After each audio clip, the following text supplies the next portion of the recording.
Hi students, welcome to our YouTube channel.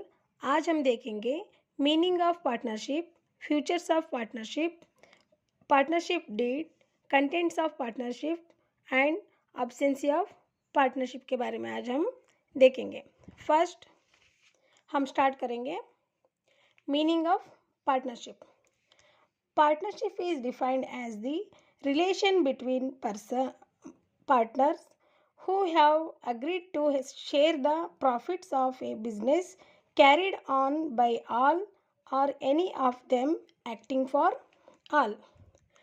Partnership is a relationship between two or more persons who wanted to work together and earn profit.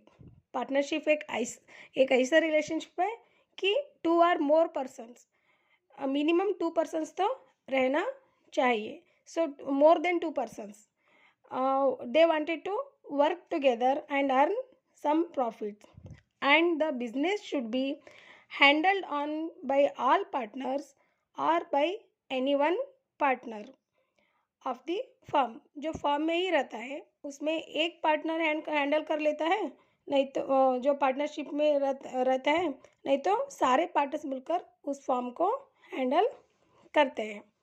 Next, futures of partnership. First future two or more persons.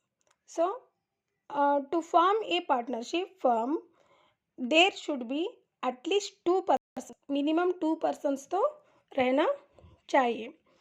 Agreement, partnership is carried bye an agreement. जो partnership हम carry करते हैं वो agreement के base पे ही हम carry करते हैं। Business, the agreement should be to carry on some legal business. जो भी बिजनेस हम अग्रीमेंट में जो एक कैरी करते हैं वो लीगल बिजनेस होना चाहिए। और sharing of profit, the agreement must be to share profits और लॉसेस ऑफ ए बिजनेस। जो प्रॉफिट्स और लॉसेस रहते हैं वो जो शेयर हम पार्टनर्स के बीच में जो शेयर करते हैं उसके बारे में भी अग्रीमेंट रहता है। Mutual agency, the business carried on by all और any of them acting for all. So मतलब है कि the business should be handled on by all partners और एनी वन पार्टनर।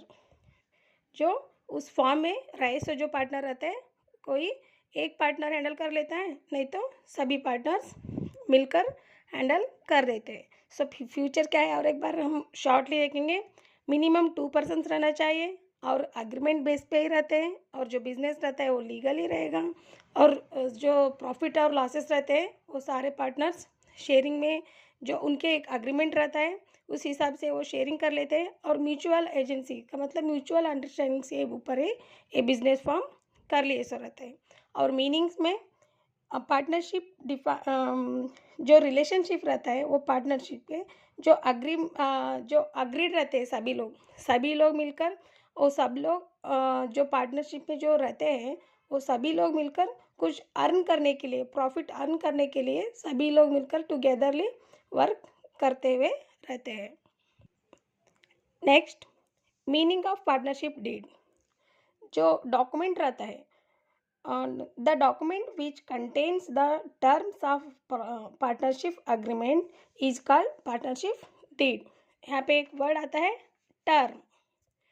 जो कंडीशंस एंड टर्म्स रहते हैं पार्टनरशिप के बीच में, जो टर्म्स रहते हैं वो जो एक डॉक्यूमेंट रहता है, जो डॉक्यूमेंट के क्या कंटेंट रहता है उसमें बोले तो टर्म्स ऑफ द पार्टनरशिप के जो टर्म्स अग्रीमेंट में जो एक अग्रीमेंट जो रहता है उस डॉक्यूमेंट को हम क्या कहते हैं, पार्टनरशिप डीड कहते हैं। टर्म में भी profit sharing ratio, interest on capital, interest on drawings, interest on loan, etcetera etcetera etcetera, इन सभी के बारे में उस जो पार्टनरशिप जो डॉक्यूमेंट रहता है पार्टनरशिप डीड का उसके अंदर मेंशन रहता है। It should be duly stamped as per the provisional of the Stamp Act and signed by all the partners। जो भी सारे टर्म्स एंड कंडीशंस रहते हैं उस सारे कंडीशंस को सारे पार्टनर्स अग्री करके वो सभी लोगों के साइन करे से रहता है। सो पार्टनरशिप जो डीड है उसका और एक बार हम रिमाइंड करेंगे, the document which contain the terms of partnership agreement is called partnership deed. So partnership deed जो रहता है, जो टर्म्स को जो the document which contains the terms of partnership agreement, जो पार्टनरशिप के जो अग्रीमेंट को जो टर्म्स एंड कंडीशंस को जो लिखे से वो एक डॉक्यूमेंट रहते हैं उसे हम कहते हैं पार्टनरशिप डीड। जो पार्टनरशिप के डीड रहता है उसमें क्या क्या कंटेंट्स रहना चाहिए, देखिए, names and address of the firm and it's main business, जो बिजनेस रहते हैं उसके बारे में मेंशन रहना चाहिए, एंड नेम एंड एड्रेस, जो फर्म का जो नेम एंड एड्रेस रहते हैं वो फर्स्टली मेंशन रहना चाहिए। Next, name and address of all partners, सभी पार्टनर्स के names and address complete address रहना चाहिए। Amount of capital to be contributed by each partner, जो भी पार्टनर हम कैपिटल में जो कंट्रीब्यूट करते हैं उसके बारे में मेंशन रहना चाहिए। The accounting period of the firm, जो अकाउंटिंग पीरियड रहता है, जो फर्म का जो अकाउंटिंग पीरियड रहता है उसके बारे में मेंशन करे से रहता है। The date of commencement of partnership, rules regarding operations of bank accounts, जो बैंक अकाउंट्स हैंडल करने का जो रूल्स रहता है उनके बारे में भी पार्टनरशिप डीड में मेंशन रहता है। Profits and losses sharing ratio, rate of interest on capital, loan, drawing etcetera. Mode of auditors appointment, if any auditors के जो अपॉइंटमेंट्स रहता है उसके मोड कैसे किस तरीके से वो अपॉइंट कर लेते हैं उसके बारे में भी उसमें लिखे सो रहता है। Salaries, commissions etcetera if payable to any partner, अगर एनी पार्टनर, अभी हम पार्टनरशिप के जो डेफिनेशन था तभी हम एक बार देखे थे और फ्यूचर्स में भी हम देखे थे। The business should be handled on by all partners और by any one partner. So जो एक पार्टनर अगर वो बिजनेस हैंडल कर लेता है तो उसके सैलरीज, कमीशंस जो भी रहते हैं उन सभी के बारे में वहाँ पे मेंशन रहता है। The rights, duties and liabilities of each partner, हर एक पार्टनर्स के राइट्स, ड्यूटीज़ एंड लायबिलिटीज़ के बारे में उसमें मेंशन रहता है। Treatment of losses arising out of insolvency of one और more partners, rules to be followed in case of admission, retirement, death of the partner. जब नए पार्टनर के एडमिशन एंड जो एक रहता है वो रहे सो पार्टनर ही अगर रिटायरमेंट ले रहा है तो retirement of partner and death of partner, इस टाइम में जो रूल्स वो फॉलो करना चाहिए उसके बारे में भी पहले ही वो मेंशन कर, इस पार्टनरशिप डीड में मेंशन करना रहना चाहिए।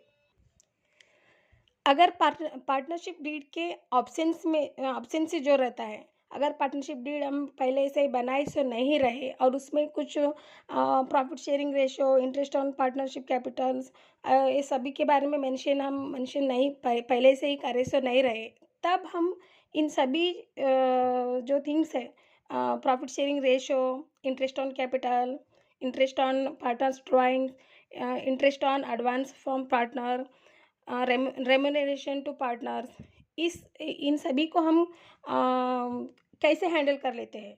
जो पार्टनरशिप का एक एक्ट है 1932 का, इंडियन पार्टनरशिप एक्ट 1932, इस हिसाब से हम कैसे उनको हैंडल कर लेते हैं बोले तो एक बार देखेंगे।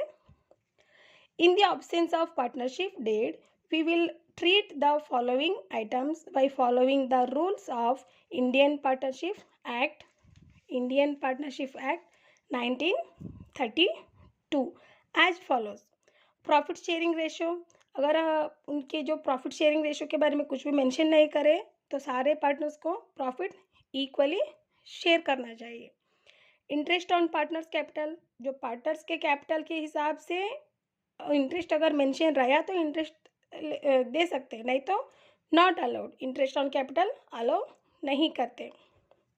इंटरेस्ट ऑन पार्टनर्स ड्राइंग्स, जो पार्टनर्स एक पार्टनर वो पर्सनली यूज़ जो ले लेता है बिजनेस के फॉर्म से, जो पर्सनल यूज़ के लिए जो अमाउंट ले लेता है उसको हम ड्राइंग्स बोलते हैं। सो उस इंटरेस्ट ऑन पार्टनर्स के ड्राइंग नो चार्ज। कोई ड्राइंग्स अगर इंटरेस्ट ऑन ड्राइंग्स के ऊपर मेंशन रहा पार्टनरशिप डीड में, तो हम उस हिसाब से ड्राइंग्स इंटरेस्ट ले सकते हैं। लेकिन अगर मेंशन नहीं रहा, पार्टनरशिप डीड ही ऑप्शन से रहा नहीं रहा, तब हम नो चार्ज नहीं कर सकते। Interest on advance from partner, so अगर कुछ भी मेंशन नहीं करें तब भी हम अलाउड करते हैं 6% पर एनुअली 6% हम अलाउड कर सकते हैं। Remuneration to partners for firm work, firm के लिए जो वर्क करते हैं उनको रिम्यूनरेशन नहीं देते। No remuneration to partners. So ऐसे आज हम देखें meaning of partnership, futures of partnership, partnership deed के बारे में देखें और कुछ कंटेंट्स ऑफ पार्टनरशिप के बारे में, जो पार्टनरशिप का डीड रहता है उसके कंटेंट के बारे में देखें, और पार्टनरशिप के डीड के ऑप्शन सी में जो इफेक्ट हम कुछ profit sharing ratio, interest on partners capital, इन चीज़ों को कैसे ट्रीट करते हैं उसके बारे में भी आज हम देखें। तो आपको हमारे वीडियो कुछ डाउट्स आपके क्लियर हो गए होंगे बल्कि हम समझ लेते हैं। लाइक करिए, शेयर करिए, कमेंट्स करिए और सब्सक्राइब करिए और बेल आइकन को क्लिक करिए। Thank you.